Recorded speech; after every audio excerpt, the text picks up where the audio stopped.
예레미야 4장 5절부터 10절까지의 말씀 함께 읽겠습니다. 너희는 유다에 선포하며 예루살렘에 공포하여 이르기를 이 땅에서 나팔을 불라 하며 또 크게 외쳐 이르기를 너희는 모이라 우리가 견고한 성으로 들어가자 하고 시온을 향하여 깃발을 세우라 도피하라 지체하지 말라 내가 북방에서 재난과 큰 멸망을 가져오리라. 사자가 그 수풀에서 올라왔으며 나라들을 멸하는 자가 나왔으되 내 땅을 황폐하게 하려고 이미 그의 처소를 떠났은즉 내 성읍들이 황폐하여 주민이 없게 되리니 이로 미하마 너희는 굵은 배를 두르고 애곡하라. 이는 여호와의 맹렬한 노가 아직 너희에게서 돌이키지 아니하였음이라. 여호와의 말씀이니라. 그날에 왕과 지도자들은 낙심할 것이며 제사장들은 놀랄 것이며 선지자들은 깜짝 놀라리라. 내가 이르되 슬프도소이다 주 여호와여 주님께서 진실로 이 백성과 예루살렘을 크게 속이셨나이다. 이르시기를 너희에게 평강이 있으리라 하시더니 칼이 생명에 이르렀나이다. 아멘. 자, 예레미야 선지자가 이제 이 긴 예레미야서를 통해서 계속 말씀하시는 것이 이런 죄로 인하여 이런 벌이 이를 것이다. 그 얘기를 계속합니다. 아직까지는 시작이니까 아이고 이런 말씀이구나 하는데 이제 이게 계속 반복이 되면 성경 통독도 참 힘들어 합니다. 자, 오늘 얘기는 이제 전쟁을 선포하는 것입니다. 유다에 선포하며 예루살렘에 공포하여 이르기를 자, 나팔을 불라. 나팔 부는 것은 뭐냐면 이 이스라엘 땅에서 나팔을 분다. 그럼 백성을 다 모으란 얘기거든요. 백성을 다 모으라. 언제 모으느냐? 하나님께서 중대하게 하실 말씀이 있을 때 혹은 전쟁이 났을 때. 그래서 백성이 집에 있다가도 자기 처소에 있다가도 무조건 다 예루살렘으로 모이게 만드는 게 바로 나팔을 부는 겁니다. 즉 전쟁의 소식이지요. 전쟁의 소식, 또 크게 외쳐 이르기를 너희는 모이라 우리가 견고한 성으로 들어가자. 견고한 성으로 들어가자. 이것도 전쟁입니다. 고대 전쟁은 전쟁이 나면 그러니까 도시 전체를 둘러싸는 성벽을 그렇게 짓기는 너무 힘드니까 그래서 최소한의 방어선 그 안에 왕의 처소도 있고 그 다음에 식량 창고도 있고 우물도 있고 병기 창고도 있고 그 다음에 거기를 튼튼하게 방어할 수 있는 성 그게 전부입니다. 고대의 성은 그런 식으로 돼 있고 그 다음에 사람들은 밖에 거주합니다. 왕도 심지어는 밖에 거주합니다. 그러나 전쟁이 나면 이제 자기 모든 처소에 있는 식량과 무기만을 가지고 성 안으로 들어오는 거지요. 왕도 그렇고 백성들도 그렇고 그래가지고 밖에서 그런 것들을 이제 적군들이 이용 못하게 다 불질러 버리고 안으로 들어와 버립니다. 성 안에서 한 3년 정도 버틸 수 있습니다. 3년 정도 버티면 적은 원정을 와가지고 여기를 공격하는데 마음대로 함락은 안 되지요. 그 다음에 집 떠나와가지고 3년쯤 있으니까 집 생각도 많이 나지요. 보급선이 길어지면, 그러니까 지금 고대에 무슨 경제적인 여력이 그렇게 많은 것도 아니기 때문에 원정 와 있는 뭐 한 몇만 명의 군사들이 먹을 거를 계속 갖다 대는 것도 이게 힘듭니다. 그러니까 결국은 제풀에 지쳐서 돌아가는 거죠. 그게 방어하는 방법이었습니다. 그게 지금 견고한 성으로 들어가자. 그거지요, 지금. 전쟁이 났다? 우리 방어하는 성 안으로 꽁꽁 숨어버리자. 시온을 향하여 깃발을 세우라, 도피하라, 지체하지 말라. 지금 아주 급하게 전쟁이 일어나는 모양새를 보여주고 있습니다. 북방에서 재난과 큰 멸망을 가져오리라. 이스라엘 땅의 위치 자체가 그 이스라엘 땅의 동쪽으로는 사실상 이제 요단 건너서 모압, 암몬 이 동네 넘어서는 그냥 다 광야입니다. 사막입니다. 사람이 살 수 있는 땅이 아니고 또 거기에 바벨론이나 이런 데서 건너와서 모압 동쪽에서부터 이렇게 올 수 있는 그런 지형이 아닙니다. 오다가 다 막 목말라 죽습니다.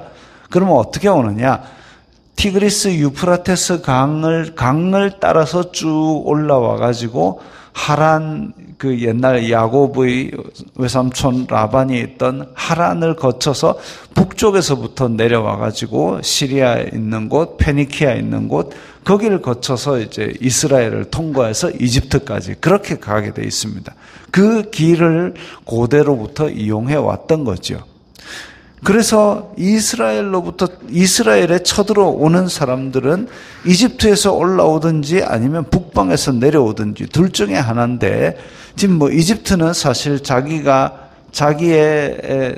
안에서도 충족하기 때문에 그렇게 밖으로 침략을 심하게 안 합니다.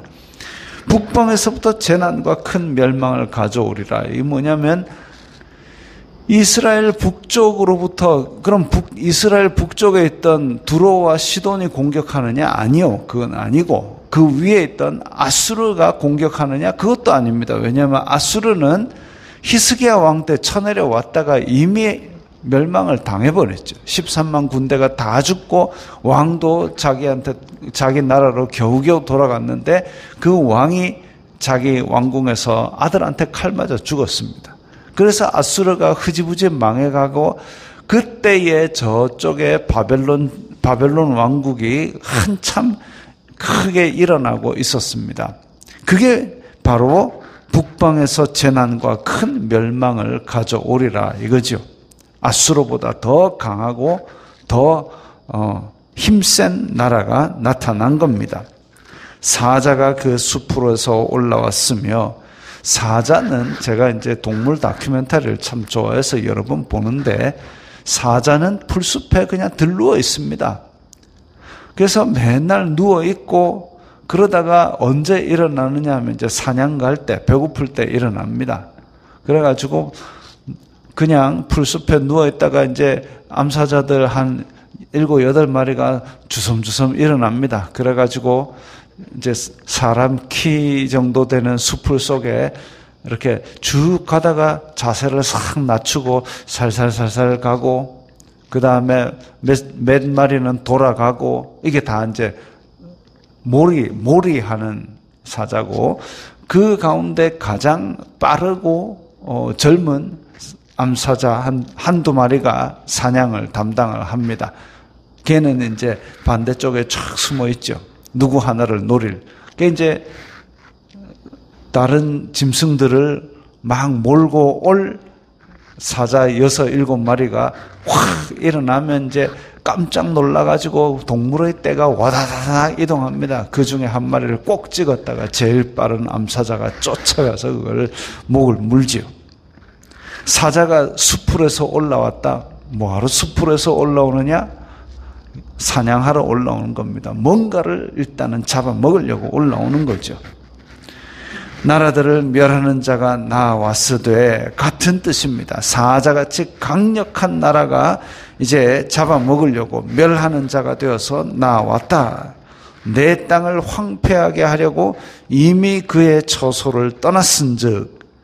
자, 강력한 나라가 군대를 쫙 일으켜서 우리 원정 가자 하고 출정을 했는데, 야, 그냥 집에 가자 이렇게 하는 일은 없습니다.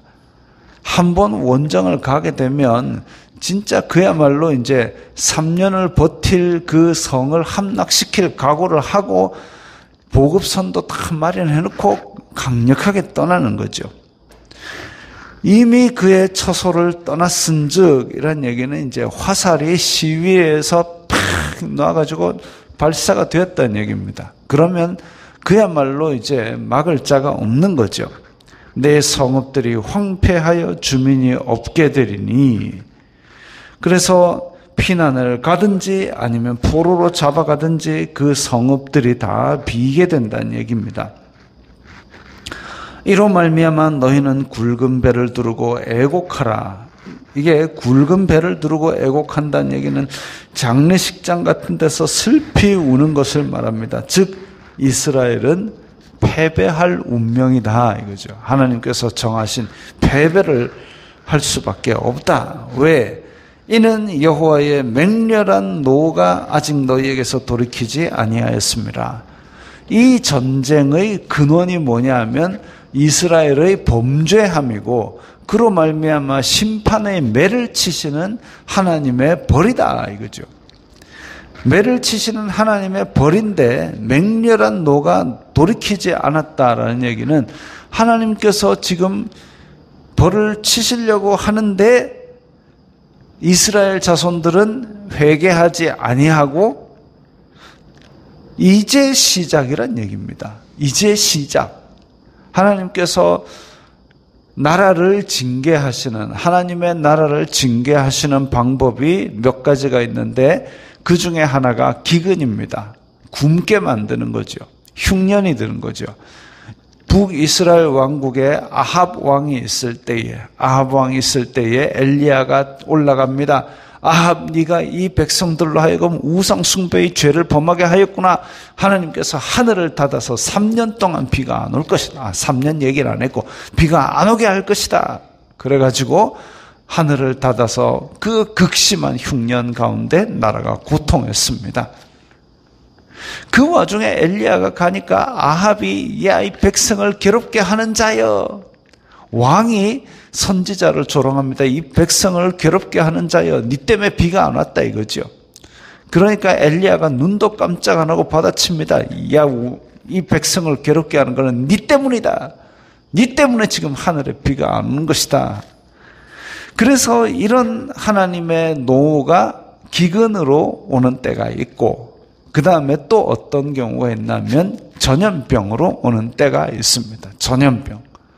그래서 그때 당시에 이 성경 시대에는 의료가 제대로 발달하지도 않았고, 의료가 발달했다 할지라도 우리 왜 코로나 때문에 얼마나 꼼짝도 못했습니까? 이건 그나마 백신이 급하게 개발되고 그렇게 했지만 그럼에도 불구하고 많은 사람이 죽었습니다.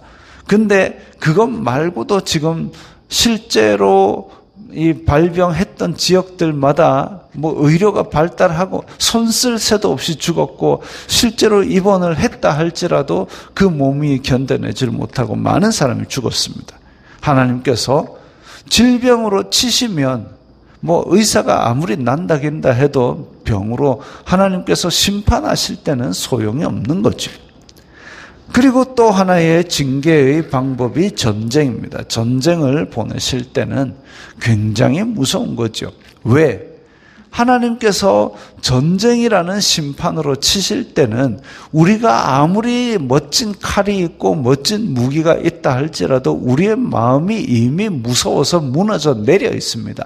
여리고성이 그렇게 튼튼한데도 불구하고 여리고성이 성벽 두께만 2m가 넘는답니다. 성벽 두께가 2m가 넘으면 지금의 미사일로 쏘면 부서지겠지요.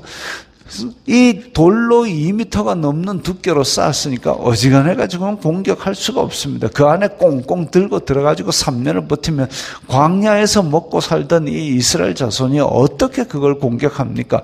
그럼에도 불구하고 여리고성 안에 이 라합이 그 얘기를 합니다. 너희들의 소식을 듣고 우리들의 마음이 녹았다. 다 이미 마음으로는 졌다 이겁니다. 그렇게 하나님께서 심판으로 치실 전쟁이 온다면 그야말로 이미 진 싸움이죠.